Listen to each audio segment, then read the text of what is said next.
दिनै 15 फेब्रुआरि दुलाराय बर' फरायसा आफादनि जोनोम सान। नंगौ, दिनै मिरु एबसुजों लोगोसे चिरां जिल्ला दुलाराय बर' फरायसा आफादाबो खुंगा 58थि जोनोम सान फालिदों। जों मिथिगौ दुलाराय बर' फरायसा आफादा थांनाय 1967 मायथाइनि 15 फेब्रुआरियाव दाफुंनानै लाजादोंमोन।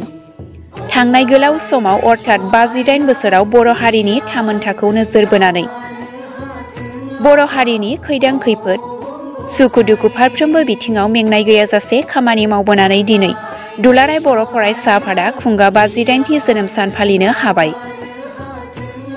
थिग बेबायदिनो दिनै गुबुन गुबुन जायगाफोराव खुंगा 58थि दुलाराय बर' फरायसा आफादनि जोनोम सान फालिनाय बायदि चिरां जिल्ला एबसुआबो 58 बोसोर आबुं जानायखौ रंजानायजों बरायदों। हाबाफारि बादियै फुंनि समाव आफादनि फिरफिलाखौ बिरहोयो चिरां जिल्ला एबसुनि आफादगिरि अमर इस्लारि बिथाङा मुंख्लंफोरनो बिबार बावजेनो सोरांसात बसुमतारी, चिरां जिल्ला एबसुनि लेङाइ आफादगिरि। बिथांमोनजों लोगोसे चिरां जिल्ला बर' थुनलाइ आफादनि आफादगिरि नगेन बसुमतारी आरो गोबां सानसुमै बिथांमोननि नुजाथिनायजों हाबाफारिया जोबनानै थाङो। बेबायदिनो दिनैनि गोथार जोनोम सानखौ लोब्बा लाखिनानै चिरां जिल्ला दुलाराय बर' फरायसा आफादा चिरां जिल्ला एबसु मावख'नि लांगोनायाव बड'लेण्ड ग्रीन नार्सारिबो बेखेवनानै होयो। बेखेवगिरि महरै बाहागो लायो IOCL नि HRC मुसुखा बर' बिथाङा। खुंगा 58थि जोनोम सान फालिदों। बेनि गेजेरजों दिनै दुलाराय बर' फरायसा आफादनि 58थि गायसनथाइ सान। बेनो आं गिबियावनो बयनिसिमबो काजलगाव दख'रा एबसुनि जानानै गोसो गोरबोनिफ्राय साबायखर जासिहरग्रोबाय। दिनै बे गोथार सानाव दुलाराय बर' फरायसा आफादा 1967 मायथाइयाव जोनोम जादोंमोन। बे लेखायैनो दिनै 58थि बोसोर दुलाराय बर' फरायसा आफादा आगान होफैबाय।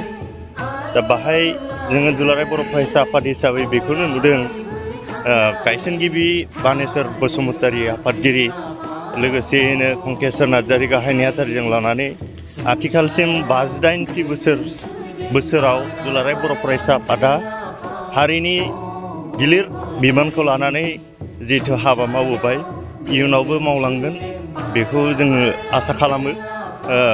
जोंनि आथिखालनि दुलाराय बर' फरायसा आफादनि बिबानगिरिफोरा गिलिरसिन बिबान जोङो रुजुनानै खामानि मावनांदों।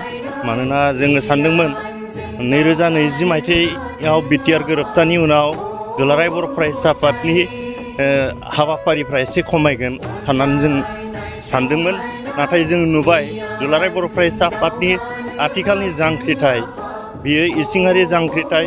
बे जांख्रिथायनि गेजेरजों हारिखौ गोजौआव लांनांगौनि गिलिर बिबाना दुलाराय बर' फरायसा आफादा लानानै हाबा मावबोदों।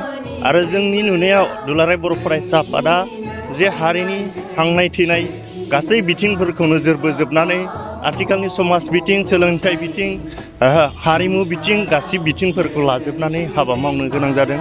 बे लेखायनो दुलाराय बर' फरायसा आफादनि गिलिर बिबाना आथिखालाव दङ। मानोना जों दिनै राव हारिमुनि बाथ्रा रायलायोबा जोंनि हारियाव हारिमुनि जे हाबा मावनाय जे बेयो खमायलांदों। हारिमु खामानि मावनाया खमायलांदों। लोगोसेयैनो हारिमु बिथिंखौ जों नायोबा दानाय लुनायनि बाथ्रा, गाननाय जोमनायनि बाथ्रा, बे गासै बाथ्राफोरखौ नायजोबोबा जोङो गोजौआव बेसेबा गोजौआव जोङो फैदों। नाथाय सिंनि बाथ्राफोरखौ नायोबा जे हारिनि रावनि बाथ्रा रायलायोबा दिनै 50% रावा दिनै जोंना गोमालांफिननो नागिरदों। मानोना जोंनि रावखौ दिनैनि थारिखआव रायलायोबा जोङो गासिबो रावफोरा, गुबुन जौगानाय रावफोरा जोंखौ मनक लाफैदों। बे बिथिङाव गोख्रोङै खामानि मावनांगौनि थाखाय दुलाराय बर' फरायसा आफादा दिनै हारिनि बिदा गेदेर हिसाबै सिगांग्रो दायित्व लानानै हाबा मावनांगौ बिबाना आथिखालनि दुलाराय बर' फरायसा आफादनि बिबान होननानै आं सानो।